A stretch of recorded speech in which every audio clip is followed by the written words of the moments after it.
And welcome everyone. Today, today I want to talk about something that has fascinated me for most of my life. Dreams. So, as I was saying on TikTok earlier before I came live here, I sometimes pull cards and I haven't been pulling them and showing them online for a while. So this one, oh my goodness, look at that. Control. Tiamat. Domination rules supreme. Influence directs the dream. Heed the warning or console. Renounce this dragon of control. By the power of the dark goddess in me, protection in place. Blessed be. Don't get swept away. You love everything to be how you want it to be and have tendencies to want to be in control. Forgetting about this isn't always the way of the world. You have the best intentions, but your need of power has to be relinquished.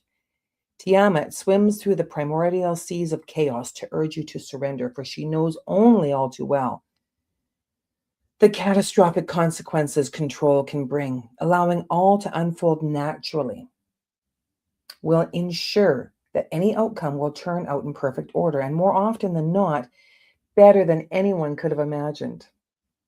This means that instead of trying to dominate every situation to turn out your way, you can relax and enjoy the process if you dare to let go, that is.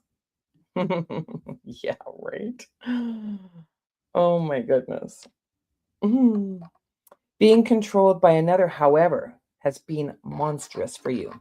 Tiamat offers to assist you in this instance in regaining sovereignty in your life. So dry your salty tears and allow authority to finally surface. You are more powerful than you think. Enforce some authority. Someone is trying to influence you. Walk away from those who do not serve your highest good. Reclaim your self power. Investigate your past lives to heal fears of persecution. So, this lovely archetype, controller of Babylonian origin, dwelled in the oceans, predating all other deities. She gave birth to the first generation of creation beings, dragons and serpents. Upon her death, her body was used to form the land and sky, ensuring her influence over all beings that inhabit the earth. Tiamat lives on via the forces of nature.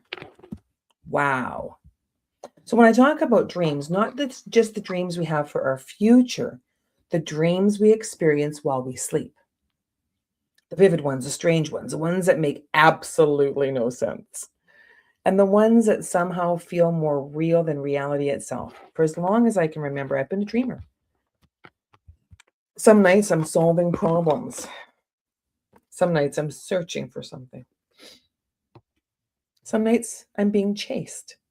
Some nights there are strange people, runaway dogs, missing turkeys in a situation that leave me wondering what on earth my subconscious is trying to tell me. And honestly, sometimes I wake up thinking, what the hell was that? But over the years, I've learned something. The dream is rarely about the dream. It's about us, our fears, our hopes, our grief, yeah, and our healing, our growth, the things we're avoiding, the things we're becoming, the choices sitting quietly beneath the surface, waiting for our attention. The older I get, the more I realize that life is constantly communicating with us through our bodies, through our emotions, through our intuition, through our relationships, and yes, sometimes through our dreams. The challenge is that we live in a world that rewards noise. More information, action, productivity, get her done, more hustle, more doing, very little listening. We are taught to think our way through life. But many of life's greatest truths aren't found in thinking. They're found in feeling. They're found in stillness. They're found in the sacred pause. And that's what I want to talk about today. The sacred pause. The space between reacting and responding. The space between an ending and a beginning. The space between who you were and who you are becoming. The moment where life asks you to stop running long enough to hear yourself again. Most people are uncomfortable with the pause. We want answers, certainty, clarity. We want to know what's next. And we want to know now. Now, yet some of the greatest breakthroughs I've ever experienced arrived when I stopped forcing and started listening. After Emily died, after recovery, after heartbreak, major life transitions, the answers never arrived when I was pushing harder. They arrived when I finally became quiet enough to hear them. Maybe you've experienced that too, a feeling you couldn't ignore, a knowing you couldn't explain, a dream that stayed with you, a thought that kept returning, a truth that refused to go away. These moments matter. They are invitations. Invitations to pay attention. Become curious. Reconnect with yourself. One of the questions I ask often is, are you flowing with life? Or are you forcing your way through it? Think about that for a moment. When in your life are things flowing? Where in your life are things flowing? Where do you feel energized? Where do you feel aligned? Where does this life seem to open up naturally? Now, of course, ask yourself the opposite. Where are you forcing? Where are you exhausted? Where are you carrying resistance? Right? Where are you trying to convince yourself that something is working when deep down you know it isn't? Your heart already knows, right here. Your intuition already knows. Your body often knows before your mind catches up. The pathway to choose joy teaches us to begin with awareness, to identify what is true, not what should be true, not what someone else wants. What is true for you? Then we nurture ourselves through the discomfort of change, because awareness without compassion can feel overwhelming.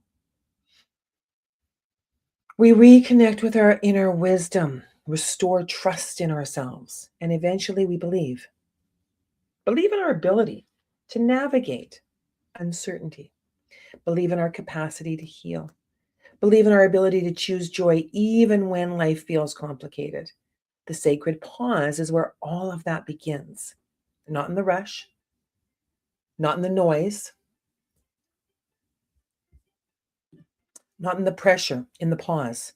So today I want to leave you with a few questions. What have I been avoiding? What truth is waiting for your attention? What keeps showing up in your dreams, your thoughts, or your life? What is your heart trying to tell you? And perhaps most importantly, what might become possible if you gave yourself permission to slow down long enough to listen? Then the answers may not arrive immediately. That's okay. It's okay. Trust the process. Trust yourself. Trust the wisdom that already lives within you. Because sometimes the greatest gift isn't finding the answer. Sometimes the greatest gift is creating enough space for the answer to find you. Identify, nurture, reconnect, restore, believe, choose joy.